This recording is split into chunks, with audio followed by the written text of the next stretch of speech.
আল্লাহ তাআলা কিয়ামতের দিন বান্দাকে মাফ করার বাহানা খুঁজবে। কিয়ামতের দিন আল্লাহ তাআলা শুধু বাহানা তালাশ করবে, কেমনে আমার বান্দারে মাফ করতে পারি। আল্লাহ তাআলার বান্দার প্রতি এত মায়া, এত দয়া, আল্লাহ তাআলা চান না তার কোনো বান্দা জাহান্নামে যাক। আল্লাহ তাআলা বাহানা খুঁজবে।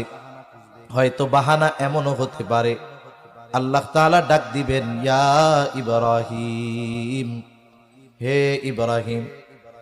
হাসরের ময়দানে এই আওয়াজ শুনে যত ইব্রাহিম আছে সব আল্লাহর কাছে হাজির। আল্লাহ তাআলা হয়তো বলবে, আমি ডাকছি আমার খলিল ইব্রাহিমকে, তোমরা আসছো কেন? বলে, আল্লাহ আমাদের নামও তো ইব্রাহিম, আপনার জবানে আমাদের নামটা শুনে আমরা চলে আসছি। আল্লাহ তাআলা হয়তো বলবে, বান্দা আমার খলিলের নামের সাথে তোমার নাম মিলে যাওয়ার কারণে আমি আল্লাহ তোমাদেরকে আজকে মাফ করে দিলাম।